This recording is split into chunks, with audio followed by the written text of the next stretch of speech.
Thank you very much. I think part of what will help us is the parents themselves or the guardians, because children really follow modeling.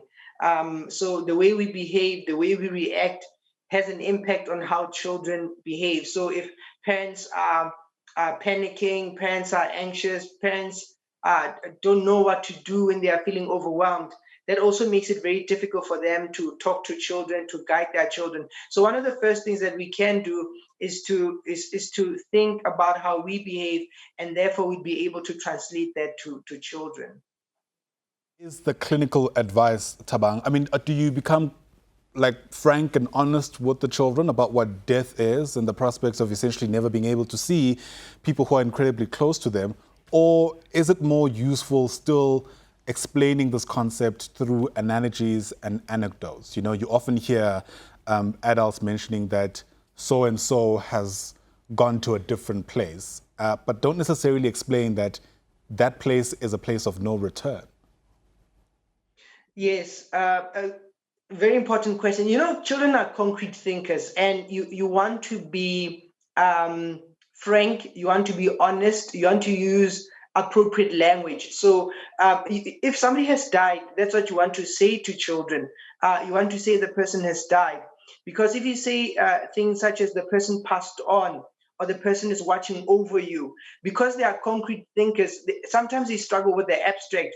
So they might worry, have nightmares afterwards, not understanding what you really mean. When you, in clinical practice, when you sit with children, what they want to know is things like, um, so who's the person who died?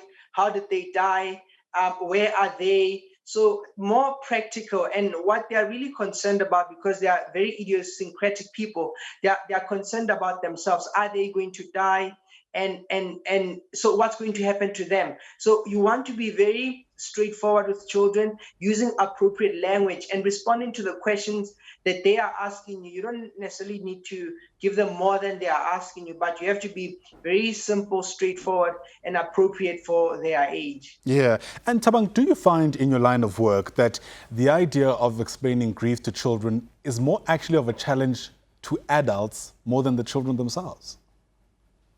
Yes, because one of the biggest fears we have is dread. A lot of us struggle to think about our own death, our own demise. In fact, some people will say it's equivalent to staring at the sun. And because we haven't dealt with it, it's quite difficult to then teach the children. But I think part of what a society that is anxious with death can do is, once we have resolved those questions, once we have dealt with that, and have in a sense accepted, but suffering is part of life, we are able to teach our children how to deal with pain, how to process it, and what to expect in the future. And I think a part of helping children has to do with helping adults process their own pain and suffering and overwhelming feelings. You speak about processing this.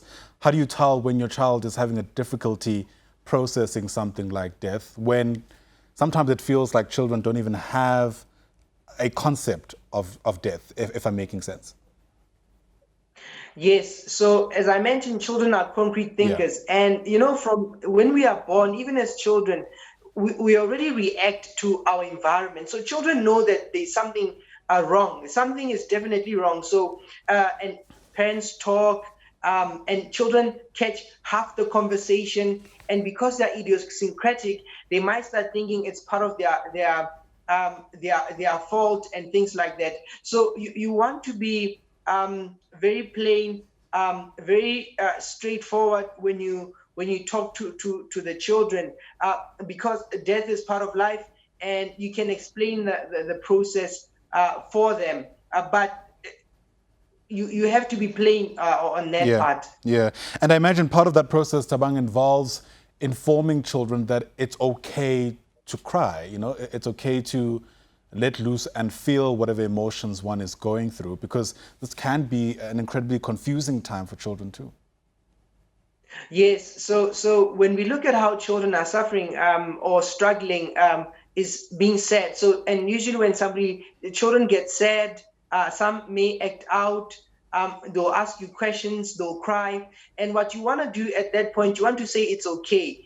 because we tend to rush people. When somebody is upset, we want to be okay. Even when we are struggling, we say, I don't want to feel what I'm feeling. But feeling is, in fact, a doorway towards meaning, towards happiness, towards joy. So when you notice that a child maybe is struggling at school, is acting out, is a bit emotional, is clingy, is having nightmares, then you want to help the child articulate what they're experiencing. So you move the experience from the body to language and hugging them. And sometimes you can do concrete things that can help children, like writing letters to the person who passed away, giving them examples. So you'll definitely see a shift, but you don't want to rush it. You want to help the child express it, give them the words so that they're able to make meaning of it, and then they'll be able to explain what they are experiencing, and they'll be able to process it more effectively with time, and to not rush a person to heal or to forget or to make peace with what's going on. Right. You've already mentioned several times that children are concrete thinkers, and for better or for worse, that perhaps is why they ask incredibly deep existential questions, quite frankly, that many adults are still trying to grapple with. Things like, why do we die to begin with? Yeah. How can parents deal with those type of inquiries?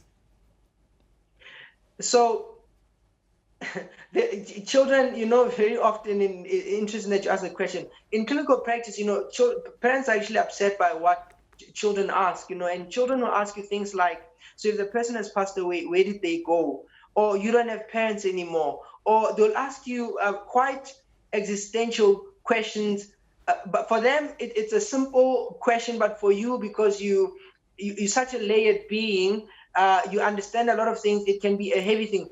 My suggestion is to actually to start explaining from the concrete. For example, when you explain what death is, you can use, they see it in cartoons, you can use what nature does. They see plants, they see leaves, and it's the cessation of life.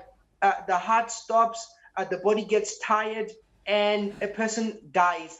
And they've seen this and I think you start explaining it from there. If they have follow-up questions, you can then start layering it with more meaningful, more in-depth, more deep questions. But those usually bother us as opposed to what they are asking you. They are usually asking you a straightforward question, which might be very triggering for you. Yeah, and I imagine what also complicates it for many adults is when you start introducing things like religious and cultural considerations, where you now need to explain, going to a good place or a bad place after death, the idea of God being in charge of death, ancestors, etc., etc. Do you advise parents going down that route, even if this is part of their own value system and part of the lens through which they make sense of the world?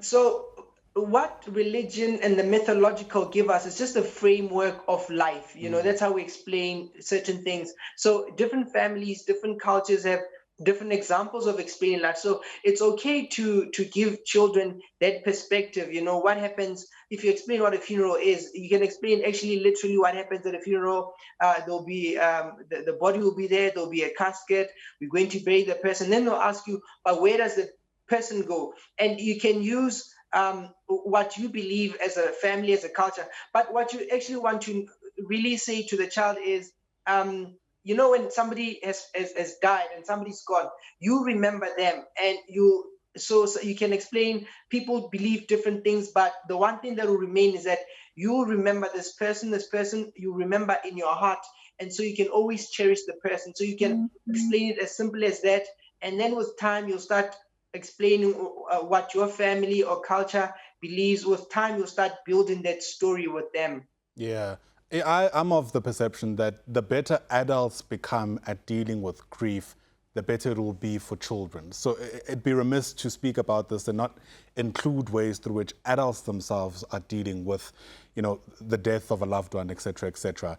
Do you find that we're going about this the right way from a clinical perspective? We're always, of course, overwhelmed by incredible sorrow, but do you find that it's well placed, for lack of a better term? Yeah, I think we are at a very an unprecedented time. We're suffering on biblical proportions, and part of what we struggle with, society generally, we have anxiety about death. We don't plan, we don't talk to our families about what will happen to me, what you should do in the case that I die, the passcodes to my laptops, my phone, what's happening with the business, what's happening with the money. Because we struggle with those things, we feel if we bring it up, we are almost calling death. And I think once we move into a direction where we realize that anything can happen to us, and each day is a blessing that you have, but we have to be frank and honest about what's happening in life. I think when adults get to that place, it would be easier. And also, the second thing would be to not rush somebody who's feeling pain. We say we want somebody to move on, to get back, but we have to process, integrate the experience that we've had. And I think once adults are able to do that, children will cope better. In fact, I think it's nearly impossible to help children without helping adults. And as a society, I think we need more to be present with a person. I think that's what I want to say. To be when somebody is in pain, what you don't want to give them advice.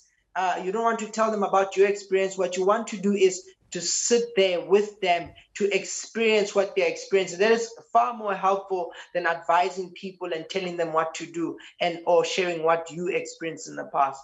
Oh, such a morbid but crucial conversation. Thabang, you've been great. Thanks so much for coming on to the AM Report. Really appreciate your time. Thabang Tlaka is a clinical psychologist helping us there understand how best we can explain grief, especially to children at a time of a global health crisis.